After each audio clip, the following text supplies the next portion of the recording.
Hallo ihr Lieben, heute zeige ich euch, wie ihr so eine süße Schmetterlingtorte ganz einfach selber machen könnt. Und dafür braucht ihr keine besonderen Werkzeuge, denn diese Torte wird aus einer runden Torte zugeschnitten. Bist du gespannt, wie das geht? Dann lasst uns direkt loslegen. Ich zeige dir den gesamten Prozess vom Teig für die Böden über das Backen bis hin zu Creme zum Füllen. Wenn dich aber nur das Schmetterlingsdesign interessiert, kannst du die ersten Schritte gerne überspringen. Ich backe heute meinen Lieblings-Schokokuchen. Dafür wird zuerst Zucker mit Butter etwa 5 Minuten lang cremig geschlagen. Dann gibst du die Eier einzeln dazu und schlägst nach jeder Zugabe etwa 30 Sekunden weiter.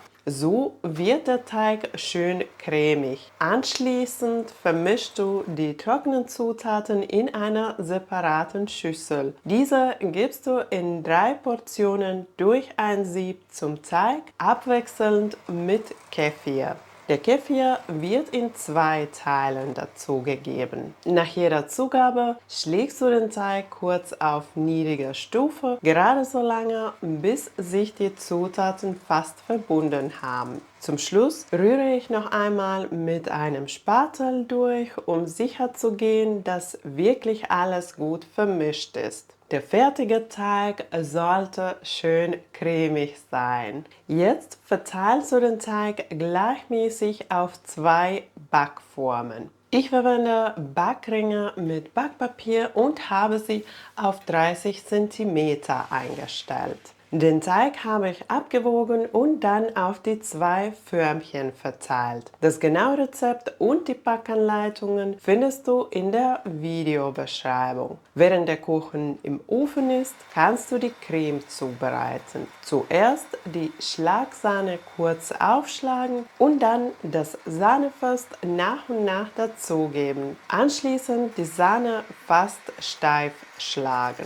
Jetzt den Schoko-Frischkäse kurz aufschlagen, die Sahne dazugeben und alles weiterschlagen, bis die Creme schön cremig ist. Diese Creme stellst du dann kalt. Erst weitermachen, wenn die Böden nach dem Backen vollständig abgekühlt sind. Für die Torte brauchst du außerdem noch Buttercreme. Diesen Rezept und die Zubereitung habe ich in dem Video nicht gezeigt, weil es dazu von mir schon ein eigenes Video gibt. Dieses Rezept und das Video werde ich für dich auch in der Videobeschreibung verlinken. Nachdem die Böden abgekühlt sind, werden sie zugeschnitten. Dafür habe ich einen Kreis auf Backpapier gezeichnet, ausgeschnitten, zweimal gefaltet und ein Stück abgeschnitten, wie ich es im Video zeige. So hast du eine Schablone, mit der du die Böden passend zuschneiden kannst. Die abgeschnittenen Stücke unbedingt zur Seite legen, die brauchen wir später noch, also nicht direkt naschen. Jede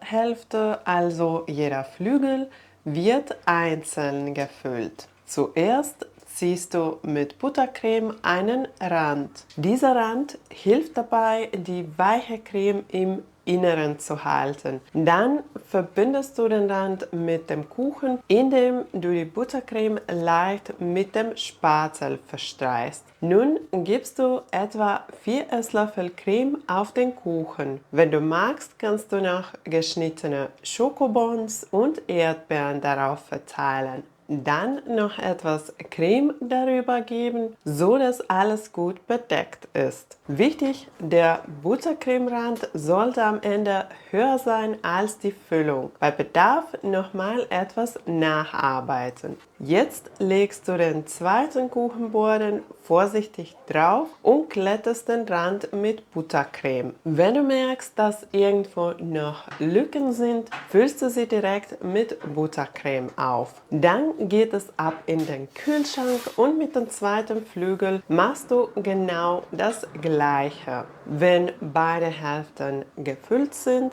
holst du den ersten Flügel wieder aus dem Kühlschrank. Jetzt kommt die Krümelschicht.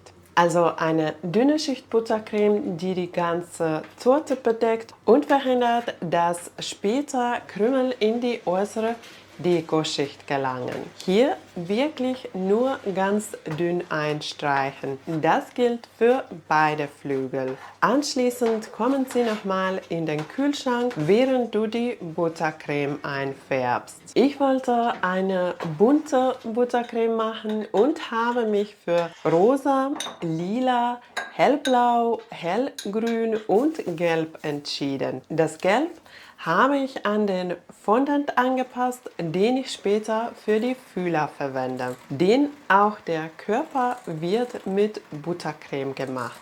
Du kannst aber den Körper auch komplett aus Fondant gestalten, wenn du magst. Etwa die Hälfte der Buttercreme färbst du gelb ein, den Rest in den anderen Farben. Mit der gelben Buttercreme werden die Seiten der beiden Tortenhälften, also der Flügel, dünn eingestrichen. Ich habe das absichtlich ganz dünn gemacht, weil später noch viel Buttercreme-Deko dazu kommt. Daher sieht man bei mir teilweise den Tortenboden durch die Buttercreme. Wenn du das nicht möchtest, kannst du natürlich auch deckender einstreichen. Dann kommen die Torten wieder in den Kühlschrank, bis die Buttercreme fest ist. Die bunte Buttercreme wird, wie ich es im Video zeige, auf Frischhaltefolie verteilt, zusammengerollt und in einen Spritzbeutel mit Tülle gegeben. Von der gelben Buttercreme solltest du davor etwa 5 bis 7 Esslöffel beiseite legen. Wenn die Buttercreme fest geworden ist, platzierst du die Flügel auf eine Tortenplatte. Dafür vorsichtig mit einem Spatel lösen und auf die Platte heben. Jetzt brauchen wir die kleinen Stücke, die wir beim Zuschneiden aufgehoben haben. Diese bestreichst du auch mit etwas gelber Buttercreme. Das wird die Basis für den Körper. Die restliche gelbe Buttercreme gibst du in einen Spritzbeutel und schneidest ein Loch hinein. Dann formst du den Körper, so wie ich es im Video zeige, und passt ihn mit einem Spatel noch etwas an, wenn nötig. Zum Schluss werden die Flügel dekoriert. Ich habe Rosen und kleine Zupfer mit der bunten Buttercreme gespritzt. Ich liebe diesen Regenbogen-Look, aber natürlich kannst du die Farben ganz nach deinem Geschmack auswählen. Am Ende habe ich alles noch mit bunten Streuseln dekoriert. Jetzt fehlen nur noch die Fühler. Dafür formst du aus Fondant zuerst eine kleine Kugel und dann, wie gezeigt, 2 Fühler. Diese befestigst du vorsichtig auf der Buttercreme. Und fertig ist deine Schmetterlingtorte. Richtig süß und farbenfroh. Nicht nur meine kleine Nichte, sondern die ganze Familie hat sich über die Torte gefreut. Ich hoffe, dir hat mein Video auch gefallen und dass du den auch hilfreich fandest.